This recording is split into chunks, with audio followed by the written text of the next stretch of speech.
শুভেচ্ছা ও ভালোবাসা শাহিন হ্যান্ড রাইটিংয়ের পক্ষ থেকে। আমি আছি মোহাম্মদ শাহিন স্যার। আপনার সন্তানকে অবশ্যই নৈতিক শিক্ষা দিবেন, কারণ নৈতিক শিক্ষা যদি পায় আপনার সন্তান বিভ্রান্তি পথে এগোবে না, আপনার সন্তান অন্য কোনো খারাপ পথে যাবে না। আপনি যদি নিয়মিত তাকে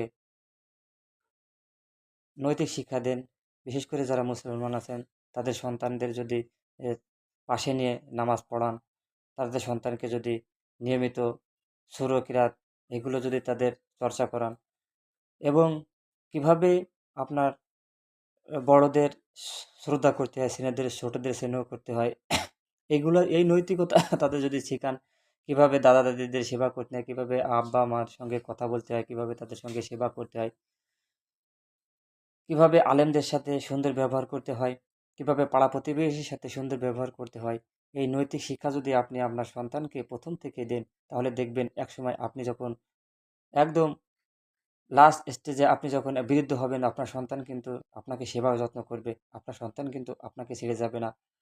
অনেক সময় দেখা যায় যে নিজের সন্তান, নিজের আপন সন্তান তার বাবা মাকে হয় কোথাও নির্জন কোনো বাগানে রেখে আসে অথবা বৃদ্ধাশ্রমে রেখে আসে, তার একটাই কারণ যে ছোটবেলায় তাদেরকে নৈতিক শিক্ষাটা শেখানো হয়নি। যদি নৈতিক শিক্ষাটা সুন্দরভাবে শেখানো হতো, তার মা বাপের সম্পর্কে যদি তাদের ধারণা দেওয়া হতো, তাহলে সে অবশ্যই এই ঘৃণিত কাজ, এই ঘৃণিত অপরাধ সে করতো না।